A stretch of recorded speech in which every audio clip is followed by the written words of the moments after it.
faster than a speeding bullet, I ran until my muscles burned and my veins pumped battery acid. more powerful than a locomotive. An idea is like a virus, resilient, highly contagious. Able to leap tall buildings in a single bound.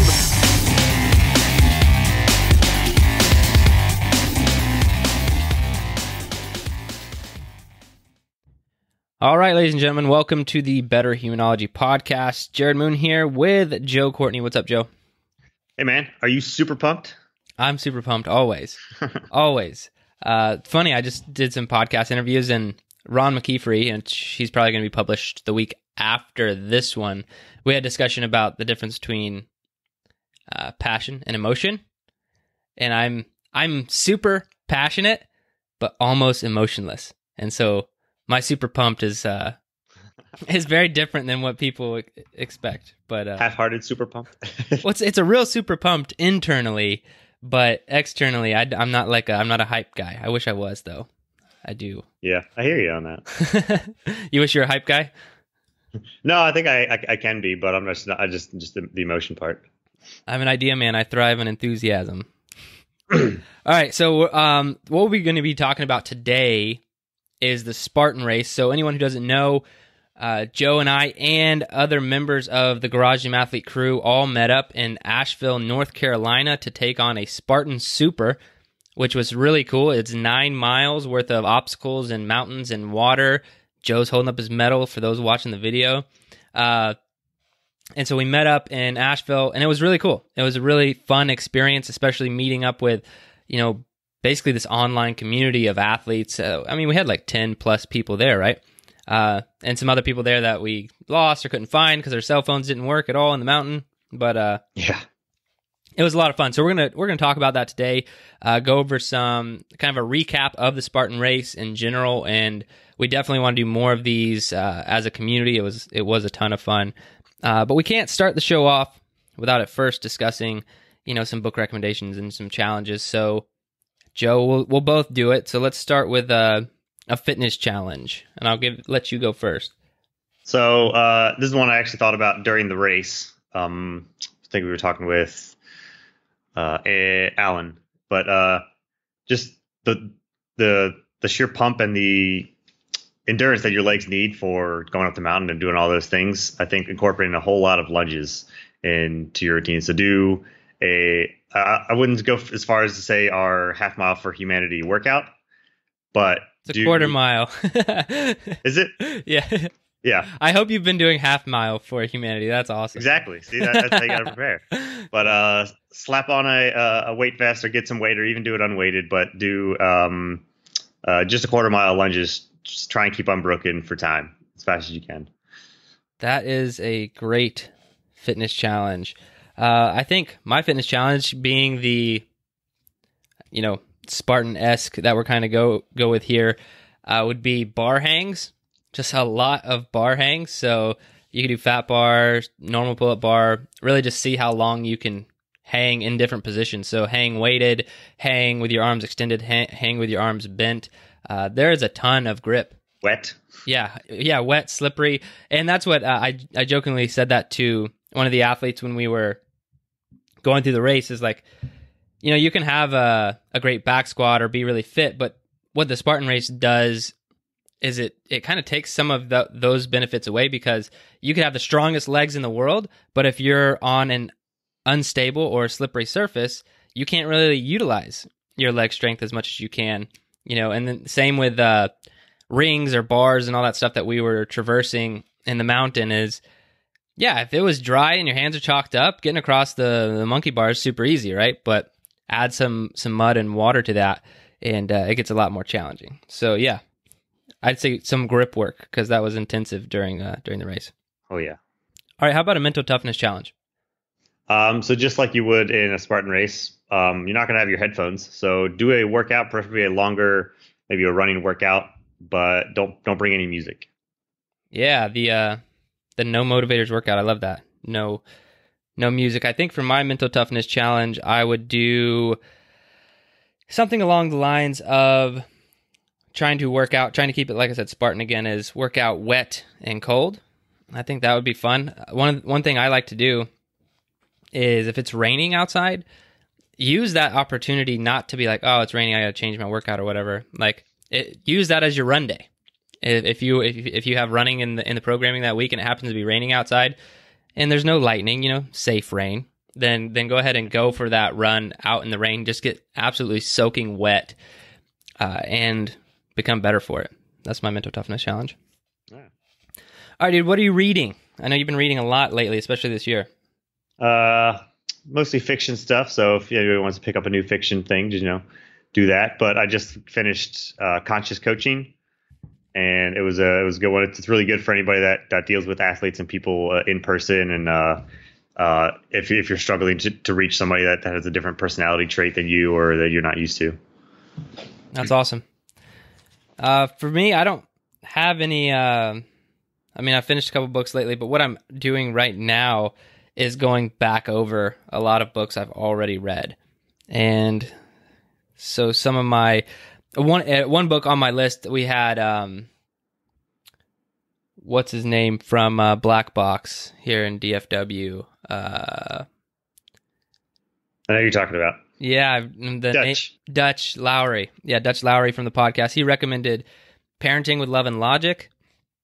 So I'd like to read that book because he said he uses it with his kids and also in coaching. There's like a process for how that works. I want to really dive into that book. And then other books I want to hit up again are like Headstrong. I think you read Headstrong, right? Yes. Yeah, I read that. But the last time I read it, I didn't get to. It was all audiobook. Should I say listen to it? I didn't get to like dive into it and take a bunch of notes. And I'd like to go through it one more time and do that. Take some notes on some of the things I want to implement a little bit more, because I feel like it was a really information intensive book. Yeah, it was very technical, but it was good. I highlighted a lot along the way. Yeah, so I want to go back through that, but like actually, do what you did. Highlight, take some notes, and implement a little bit more of it. Because Audible is great. You can whip your phone out and hit the bookmark button like when you get to a part, but it's still kind of hard to go back and like tear those things down. But try my best. All right, that's a book, fitness challenge, toughness challenge, man. So let's get into the Spartan race. Like I said at the beginning, we met up with a bunch of garage gym athletes in Black Mountain. It's just north of Asheville, and it was a lot of fun. 9 miles through mountains and water and all sorts of cool stuff. And one thing I wanted to bring up just to talk about the difference in this race. So I did a beast in Dallas 3 years ago. So it was October 2015. And let's see, they call it Dallas, but it was like much further south. So anyway, that was a 13-mile Spartan race, and I finished it in 3 hours, 18 minutes with an average pace of 15 minutes per mile. And I still I was going slow. That, if anyone remembers me, I did a podcast talking about that. It felt slow because that race had been kind of like washed out. It almost got canceled because there was like a flood the night before. And so it was really like a lot of the obstacles were super hard to do because of how slippery and wet it was. And they had to change a lot of the course up and go around things. And that, to be honest, we were going 15-minute. I was by myself. I was going 15-minute per mile. Now, so 3 hours, 18 minutes, 13 miles. We did the Asheville Spartan Super, which is 9 miles, so not 13. We finished in 4 hours and 48 minutes with an average pace per mile, 36 minutes and 7 seconds. And just to talk about that, like if I was 100% by myself, could I have gone a little bit faster? Yes. Yeah, but not a lot. A lot faster because it was just a mountain. Like there was some serious, like we started the race off and it was just like basically walking up a river they acted like it was a half mile, but it had to have been like 2 miles of like walking up a river. And then after that, some obstacles and then walking up a mountain for the entire middle to near end of the race. And then more obstacles. And so it was more challenging. I've only done 2 Spartan races now, but it was more challenging than expected, especially with that, the mountain. How about you, man? Just expectation wise, from what was in your head because this is your very first Spartan, right? So what was your take on just Spartan race in general from what you expected to what you did? So I did a Warrior Dash years ago, 5-6 years ago, And there was even, and that was just the 5K one, and there was more running in that. I expected, a lot of people talk about, you try and add more running and more volume and stuff before going, but really it was just hiking for a long time because there weren't too many places where you can actually run. You didn't know about your sure footing, or you're going straight uphill, or you're within shin deep water. So, yeah, that was definitely a surprise. Good or bad, I guess you could say. Well, that same thing happened in Asheville that happened to me in the Texas race I did. Was it didn't get flooded out, but there was significant rain like 2 to 3 days leading up to it. So even they gave us a warning email before the race, right? And they're like, hey, there's going to be heavy rain. And that made for, like you said, it doesn't matter what kind of shoes you had or what kind of shape you're in. You couldn't run up the hills because they were just so slippery. There'd be no way to like just run up that. Isn't it? It's like not even possible. Was it harder than you thought? It wasn't until like the very end. I think it's just overall draining because it was longer. So it's when you add another hour or two, it's just going to be overall draining. Yeah, because you thought it was going to be like 3 hours. All right, man. So let's talk about some of the obstacles. And then one thing I don't have in my notes here, but I want to talk about meeting yourself. So file that away. We'll talk about that. I think we kind of both met ourselves at the same point in the race. Yeah. So we'll talk about that. It definitely was a Meet Yourself Saturday workout. We talk about some of our Whoop results as well. So I won't forget any of that. But let's go least favorite obstacle, man. Because some people have never done one, and some people have done them, and they want to know what our least favorites are. So go with your favorite. I'll do a 1A favorite would be toward the end. I think it was around mile 8, which is where you tore your hand on. The handles that rotated. I don't even know what the obstacle is called, but I think it's called the twister. Twister, yeah. So like you grab a handle, and then when you grab the next handle, your body weight pulls it down and it twists, and all the handles are all they're like spiraling around. Yeah, like DNA. Then, yeah, but there's 3 of those sections, and you get to a middle section, and there's these fat bars that go across, and it's probably the best because it was the most rewarding. I got 2/3 through, and I really wanted to, really wanted it to end.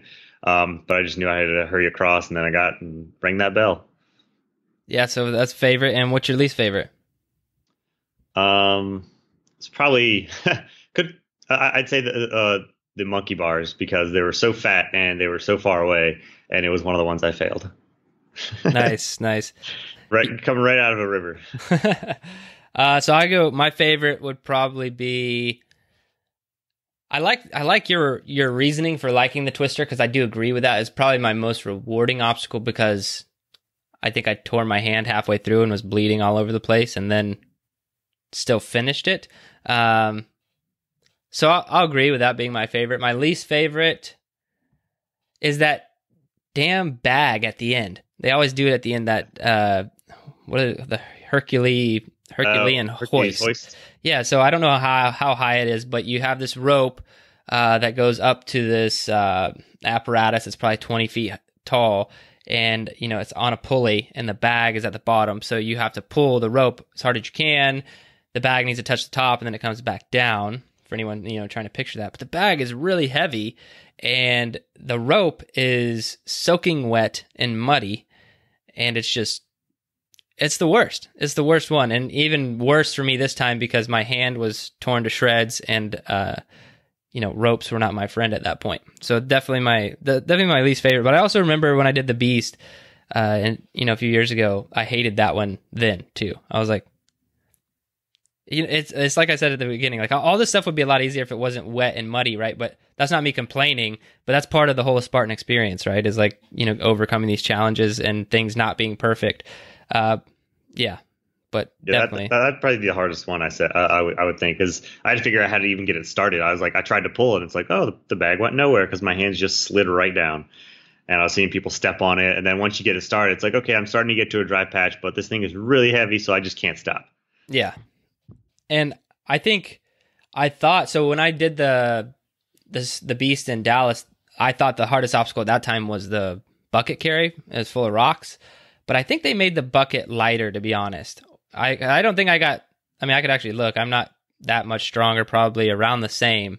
And it was so hard for me but it was going uphill and downhill. It was they didn't make the bucket carry as hard as they could have, I think, and that was the one I was dreading the most. But it wasn't that bad. Yeah, no. All right, man. So let's talk training a little bit. So we are both on hard to kill track all the way, pretty much leading up to the Spartan Super. So how do you feel the hard to kill track from Garage Gym Athlete prepped you for such an event? Because you didn't do anything extra, I don't think. Not really, no. Yeah, me either. Maybe just random stuff on Saturdays, but no, nothing actual formal. I would definitely say especially lately, some of the longer sustained and duration metcons help. Not the ones where 15 minutes you're blowing yourself out of the water. Yeah, those are hard, but to be able to say, okay, I need to last 40 minutes or so, or even though, like when we would run in 20-minute increments, okay, I need to be able to last at this and stay at this pace for this long. I need to not blow it out at first, but toward the end, I need to know that I can still keep going. Those are the ones that helped a lot. Yeah, I felt pretty well prepared. There was nothing surprising during the race. I didn't, that's where you find out what's going to fail is in these races. So when I did it 3 years ago, my hip flexors blew out. Like I basically couldn't lift my leg anymore by the end of the race. On both legs. It was pretty bad. And so that was like a durability issue. I hadn't trained that or something. And I was wondering what was going to happen this time around. Like what if anything would fail? And I didn't get uncomfortable. No pain in any joints or tendons, ligaments, no hip flexor issues, no stability problems. So, I was pretty happy with my overall performance and basically just being pain-free. Because I do a lot of these kind of things and I get through them, but it's like really shitty. Like the bike race, the 100-mile bike race, I'm not prepped for that one at all. Like, how much biking we do in Garage Gym Athlete training is zero. I guess I could hop on a bike if I really wanted to, but man, that some of them are just crappy and I get through it anyway. This one, this race wasn't like that. It was just kind of fun and I was glad to do it. So yeah, I think the hard to kill track Garage Gym Athlete, definitely something you want to check into if you're looking to train for a Spartan race. I know some of the people in our community who are more serious Spartan racers do add a little bit of running. And that makes sense because Spartan races are essentially, they're just endurance events with some obstacles, really. As if I had to break it down, it heavily favors endurance athletes. All right, dude, let's get into our top 3 tips for those looking to do a Spartan race or thinking about it. Maybe even for those who have done one or thinking about doing another one. So I'll get tip 1 from you. Don't sleep on the mountain. Don't sleep on the mountain. What do you mean by that? Figuratively and literally. I think a lot of people with endurance races or whatever, if they haven't done things in the hills and stuff, they might try and blow it out too early. And one thing that we saw is like right at and around mile 4, we saw a lot of people parked off onto the side when the mountain climb was happening. And so the mountain, and we even talked about it at another time, was probably the hardest obstacle, the mountain itself, not an obstacle. So yeah, don't sleep on the mountain. Try and stay at somewhat of a sustained pace where, the downhills will come. Make sure you're, even if you have to kind of shift your legs around and give little parts of your body rest and whatnot. But yeah. Yeah, and I think my first tip is in similar regard is watch your distance. Just if you're thinking about doing one of these, because I think everyone was having a great time at the sprint distance. I think the sprint distance is essentially like a 5K. That's the shorter Spartan one. So there's a sprint, there's a super, and there's a beast. And so we did these supers, so the middle distance. I think if you're just looking to go out and have a good time with some friends, then I would recommend the sprint distance because you can move faster. There's no real need for any fuel in that distance. Like you don't need to be mindful probably of your electrolytes or any food intake during. Just make sure you're good to go before, and then you could just have fun and crush some obstacles and call it a Saturday. I think this distance, especially with a mountain, like you said, it was like everyone was, and I'm not just talking about on our team, you could just see it in the Spartan community. Like everyone's having a great time and excited for the race and like boom, boom, boom, go, go, go. And then, yeah, everyone's like, parked off on the side and like not you know, some people complaining and like all these things coming around is you run out of gas at about the, you know, mile 4 or 5, and then that's where you get to really find out who you are. So if you're just looking to have a good time, do the sprint first. If you're looking to crush yourself, start with a beast first. All right, man, what do you got for tip number 2? Embrace the team.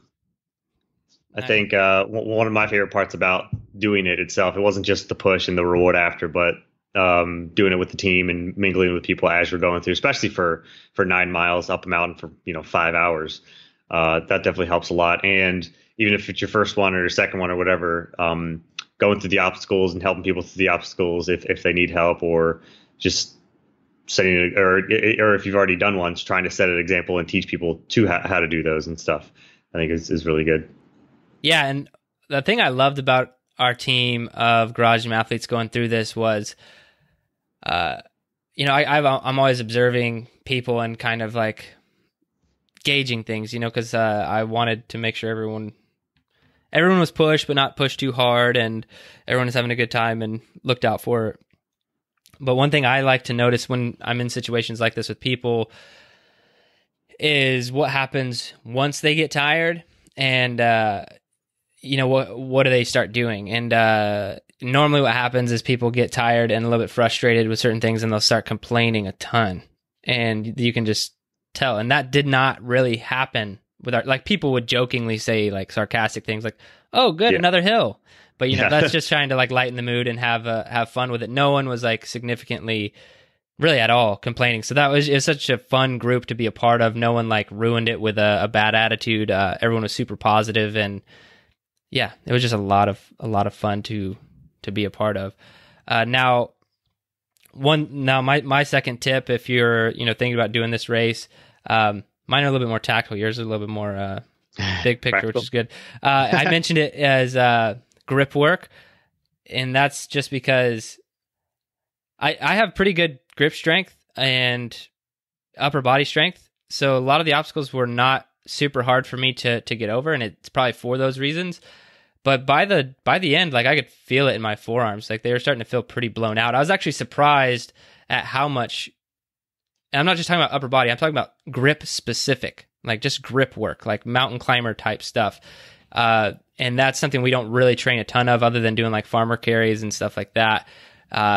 So grip work, you know, working on that a little bit extra if that's a weakness for you. Like, if you can do pull-ups, but you can't like hold yourself on a bar with just your fingertips, then might be something that if you want to like crush the obstacles, that you work on a little bit beforehand.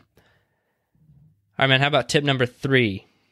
This is kind of a small one. I might do kind of one 3A, 3B or something, but try everything, every obstacle, give it a shot, see how it is, see what failed, see what burned, and then once you try it, you'll know how to improve on it afterwards. We had one girl, she was kicking herself for the rest of the race when she didn't try the rope climb. So I think she would, even if she tried and failed, she might have been happier. But so just an example with that is just try it, see what happens, and then you know, half the obstacles you can have people help you anyway. Yeah, like people can throw you over a wall, or there's just a few that people can't help you with. The tire was good. That was, yeah, you get help with that one. Came down to grip issues again. You know, the only other tip I have, the last one when we talk about some of this other stuff, would just be don't expect anything to be perfect. This is kind of a mindset going into, and we had, like I said, we had a great team. No one really had any bad attitudes or negative comments, which is awesome. But I think these races, I even talked about this the last time, there's no going into these things in a perfect situation, because we all live normal lives, you know, and this is just a Saturday event for us, right? It's not like nothing's going to be perfect. Like, something's going to be thrown off. Like, you're going to have to take a piss before the race, or you're not going to get as much food as you wanted, or you're not going to drink enough water the day before because work was crazy. And that's okay. Like, none of those things are ever going to be perfect, and you just kind of have to roll with it and embrace those things. I think it can throw some people off, you know, if things weren't perfect the day before, if they didn't get a lot of sleep. Like, that comes with the territory and doing these kind of things. And I think the more you embrace it, the more fun you'll have the actual day of the race. Did you have a 3B or something? Oh yeah. Well, to kind of piggyback off of your grip is to train to also work on stability and core. Those can all kind of go together. Farmers carry and stuff like that. But Yeah. Going through that river was definitely had some stability issues there, and all the different terrains. And then your core, whenever a lot of the heavier ones like the tire and the bag and the other carry, all the weighted carries is a lot on your core, and it is. If you want to kind of go through them fine, then if your core's prepared, then you'll just fly right through them, and you won't really have to brake, have to do anything like that. Yeah, I think I had an unfair advantage with like slackline becoming one of my new hobbies in recent history, and that may be why my hip flexors felt good and my knees felt good and everything was just doing the slackline. Man, how did you like the slackline? That was a good prep. It was crappy at first because you're like, oh my god, I thought I could stand. I'm shaking all over the place. But once I got the hang of it and I found my center, I was able to get it done. And it was good. It was a good active recovery the day before. Yeah, it was a lot of fun. All right, man. So anyone listening, we're definitely going to do something like this again. I don't know where or when yet. A lot of our team of those who went already signed up for one in Spartanburg, South Carolina. I think that they're going to tackle. We'll try and organize another one where everybody can come and we can give out some shirts and do some fun stuff. So keep your eyes peeled for that. It'll be going out via email or in our Garage Gym Athlete Facebook group when we start announcing it. Now, I did want to talk about two more things, and I kind of mentioned them at the beginning, was meeting yourself. Where did you meet yourself, and did you meet yourself in this race?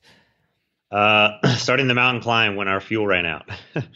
Yeah, that's exactly where it was for both of us. I could just tell. So Joe and I that morning, we had my special shake, which I've talked about 100 different times, blueberries and chia seeds and protein and all this stuff. And that was all we had that morning. I mean, it was a decent amount of calories, but it's liquid. Your body burns through it pretty fast. And then we just got going. We had electrolytes on us. I think Joe had a bar, but all I had was, he was carrying our electrolytes, and I took water whenever they would give it to us. And I felt fine up until about mile 4 or 5. I mean, Joe and I both fast. I'm like currently fasting right now. I cycle on and off 12-week cycles of training, doing fasting and not doing fasting. So we're pretty accustomed to training without calories, and we're both relatively low carb, but we're still sugar burners. We're not ketogenic. We're not burning fat as our primary fuel source. And I know James Slade, he's one of our Garage Gym athletes. He'll actually be on the podcast because I want to talk to him about ketosis, because he's one of our only athletes I know who's been like crazy. Like, he's done Spartan races and he's been crazy strict, should I say, about being ketogenic and stuff. He has a lot of great tips. So we're going to bring him on as like an athlete perspective on that. But he has a lot of great tips for if you're wanting to do it ketogenic. But man, I know I hit a wall. I could tell immediately. I was like, I knew I was out of fuel, and I was like, well, I could tell, like, I felt like I was moving in slow motion. Like, I was still going, but I felt like I was just like a second behind mentally and physically than normal. And to be honest, I didn't know what I was going to do. They ended up coming through at the halfway point and had like those little gel things, gel cubes, gel cubes that the race actually provided for us, which was really awesome. If they didn't do that, I'm not sure. I would have asked Joe for like an eighth of his bar that he was carrying with him.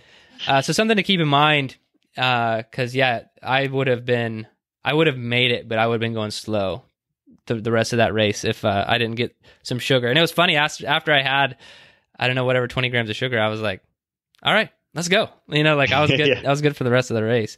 So we definitely met ourselves there, and something to keep in mind.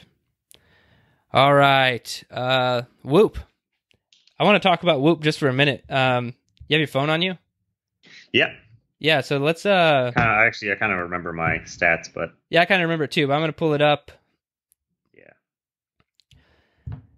Here we go. All right, so just to let everyone know, Whoop, again, we have no affiliation, but it's just cool to be able to track our stuff with it. And so, let's see. On a scale of...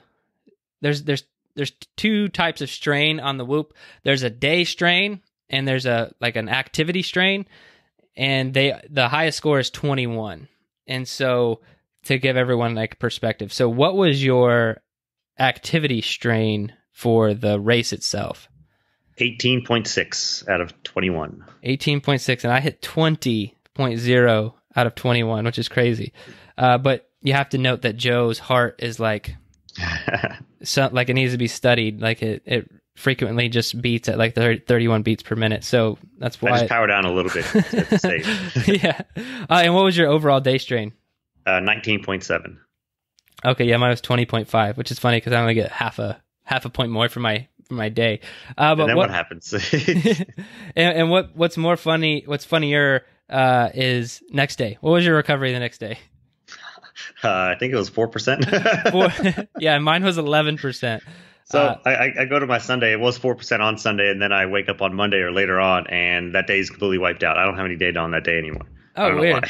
It's just gone. So my Whoop just wants to forget about that really bad recovery day. Yeah, I mean, we didn't do that wasn't the best. So what we went post race, we had some burgers and beer. Not the best, but when you burn like basically 4,000 calories in a day, it's that's what we had some gluten-free beer as we've discussed on the show.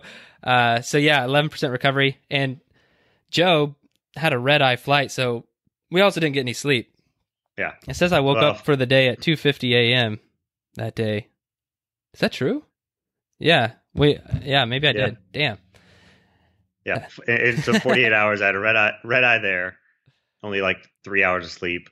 Then that night of sleep, the next 5-hour race, and then another 3.5 hours to wake up and do another cross country flight. It was a good weekend. Yeah, that was insane. But back to normal now. How would you say recovery overall, like excluding the Whoop, just like how your body feels? Like, how long do you think that took you to recover? Probably like 2 days. I was still feeling it in my all up and down my back and posterior chain and stuff. It was pretty sore. That's why I delayed my week's workouts on Monday. One day I just did an active rowing recovery and some little body weight stuff just to get the blood flowing. And yesterday I was back to good. Yeah, and so we're recording this on a Thursday, so almost 5 days after the race. Let's see. I'm trying to think of how long it took me to recover. If you would have say we recorded this on Monday after the race, I would have probably said I'm good to go. Like before I worked out, because I took Sunday off. We both did, and then I started working out again on Monday. If you asked me before, because I wasn't really that sore anymore, I would have said, you know what, I feel pretty recovered.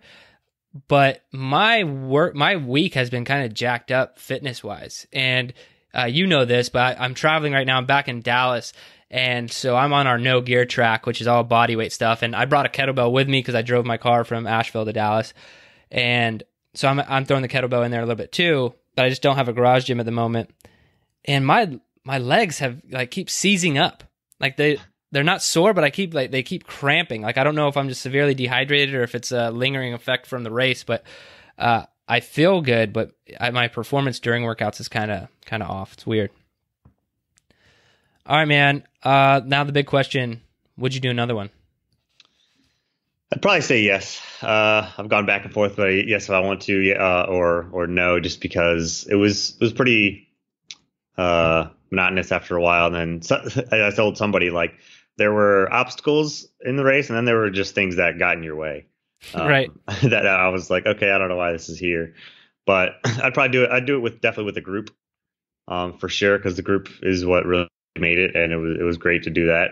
But I think we need to host your idea and really make people dig deep. Yeah. So my idea, I want to do, and this is a goal for the podcast and the business in general, is a better human events. I don't know what 100% they're going to be. If anyone's been listening to the podcast for a long time, you know that we talked about better human events within the first 5 or 10 episodes is something that I wanted to do. 3 years later, we still haven't officially done one, but I want to make them true mental toughness building events. Throw in some other stuff, of course, make it a weekend thing and maybe bring in some people to talk and other crap like that. But the physical fitness event I want to happen, I just want to give you a heavy load and have you carry it for long distance, hopefully at elevation from, elevation gain, but make it long. A 4-hour elevation gain carrying a heavy load. And I think that'd be a true mental toughness challenge beyond any Spartan race or whatever else Tough Mudder you could do out there to improve. For sure. All right, man. That's it. Any other tips or parting shots on the Spartan race? No, I was definitely impressed with our team and just how we all kept on going and going, and that's why some of those sustainable longer workouts that we do help so much. Is we might have each obstacle stopped and waited for everybody to finish or do their burpees and stuff, but other than that, we get to a water station, we pounded water, and then we were on the move. There wasn't any waiting on the mountain. There wasn't any pulling off to the side. It was just all of us were able to still keep the sustained pace, and I think that's kind of what helped our time. We finished like right at the middle of the pack. I looked at the overall results, and we were like right at 50% through, which isn't bad for a 10-person group. Yeah, going together. So yeah. No, I was absolutely impressed with the team, and can't wait to do another one. It's going to be a lot of fun, and so anyone who wants to do that with us, keep your ears peeled on the podcast, and if you're subscribed to the newsletter at Into Your Fitness, we'll shoot information about it out in Five Line Friday. And then the group, Garage Gym Athlete group, that's who we always reach out to first, is all of our Garage Gym Athlete crew guys. Will be doing another one. Don't know where, when. Probably put out a few and like have people vote, because it's not cheap to travel to Asheville. Unfortunately, it is expensive, but there are a lot of other places we could do it. So, yeah, we'll be updating you guys on that. Other than that, thanks for listening to the Better Humanology Podcast. Peace. See ya.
Your best. Losers always whine about their best.